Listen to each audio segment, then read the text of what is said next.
Assalamualaikum warahmatullahi wabarakatuh. Perkenalkan, nama saya Alivia Rahmawati dengan NIM 194844032. Di sini saya akan memaparkan materi terkait pertumbuhan dan reproduksi mikroba. Berikut materinya. Yang pertama yaitu fase pertumbuhan mikroba. Pada fase pertumbuhan mikroba dibagi menjadi 4 fase. Yang pertama adalah fase lag. Pada fase ini mikroba dipindahkan dalam suatu medium, akan mengalami fase adaptasi untuk menyesuaikan dengan kondisi lingkungannya. Yang kedua yaitu fase log. Pada fase ini mikroba membelah dengan cepat dan konstan mengikuti kurva logaritmik. Dipengaruhi oleh pH dan kondisi lingkungan, termasuk dengan suhu lingkungan tersebut. Yang ketiga yaitu fase stasioner. Pada fase stasioner ini jumlah populasi sel tetap karena jumlah sel yang tumbuh sama dengan sel yang mati, sehingga ukuran sel menjadi lebih kecil karena sel tetap membelah. Yang keempat yaitu fase kematian. Pada fase kematian ini mikroba mulai mengalami kematian karena disebabkan oleh 2 faktor. Yang pertama yaitu faktor nutrien di dalam medium sudah habis, dan yang kedua adalah adanya metabolisme yang mungkin beracun dan mengakibatkan pemusnahan atau pematian mikroba. Selanjutnya adalah cara reproduksi virus. Cara reproduksi virus ini dibagi menjadi 2 siklus, yaitu siklus litik dan siklus likogenik. Sekarang kita membahas yang siklus litik dulu ya, selanjutnya nanti siklus lisogenik. Pada siklus litik ini yang pertama yaitu diawali dengan fase adsorpsi. Setelah fase adsorpsi, selanjutnya adalah fase penetrasi atau injeksi. Yang ketiga adalah fase sintesis. Dan yang keempat adalah fase perakitan. Yang kelima adalah yang keempat adalah fase eklifase dan replikasi, dan yang kelima adalah fase perakitan. Nah, pada fase perakitan ini terjadi penambahan jumlah kromosom dalam virus.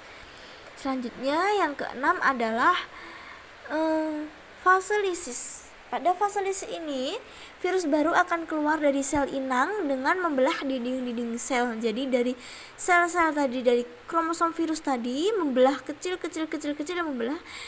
membelah dan tumbuh menjadi fase lisis, yaitu inangnya membelah dinding-dinding sel inang ya. Membelah akhirnya tumbuh menjadi kromosom virus baru. Ya, selanjutnya adalah siklus lisogenik. Nah, dari proses reproduksi virus tadi, setelah melalui siklus litik itu bisa menjarul ke siklus lisogenik. Sekarang untuk siklus lisogenik yang pertama yaitu fase absorpsi, sama ya. Yang kedua yaitu fase penetrasi atau fase injeksi.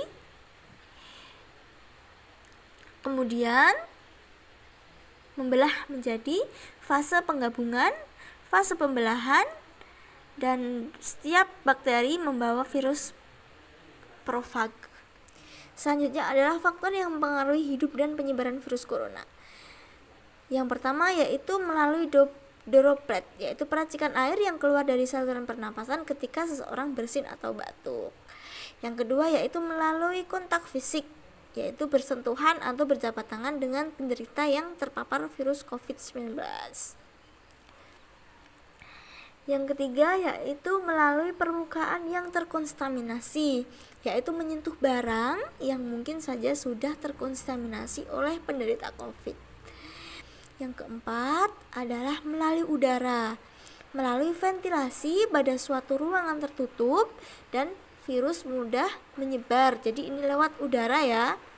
Ruangan tertutup, udaranya cuma sedikit ke ruangan lainnya. Jadi virus mudah menyebar melalui udara. Yang kelima yaitu tempat ramai atau di tempat yang berkerumunan. Selanjutnya adalah cara virus corona menyerang tubuh kita. Virus corona menyerang tubuh melalui kontak fisik, bersin, batuk, atau tetesan air liur yang keluar dari mulut penderita. Kemudian masuk ke dalam tubuh melalui saluran pernapasan atau permukaan paru-paru dan membran mukus di bagian belakang tenggorokan dan akan menempel pada sebuah reseptor di dalam sel. Di sana sel mulai berkembang biak dan masuk ke dalam sel-sel tubuh sehingga menyebabkan metabolisme sel dan menyebabkan sel-sel tersebut tidak bisa berkembang, sehingga akibatnya imun dalam tubuh akan menurun. Maka dari hal ini akan disertai dengan timbulnya gejala-gejala. Gejala-gejala tersebut yaitu nyeri pada bagian tubuh, sakit pada bagian tenggorokan, hilangnya indera penciuman, tubuh mengalami demam, batuk, dan panas pada suhu tubuh yang melebihi normal. Gejala-gejala tersebut akhirnya merusak jaringan pada paru-paru sehingga oksigen sulit masuk ke dalam paru-paru dan mengakibatnya kurangnya oksigen di dalam tubuh sehingga penderita sulit untuk bernapas, ya. Ini adalah cara corona menyerang tubuh kita. Untuk pemaparan materinya saya cukupkan sekian, kurang lebihnya mohon maaf. Semoga bermanfaat. Terima kasih. Wassalamualaikum warahmatullahi wabarakatuh.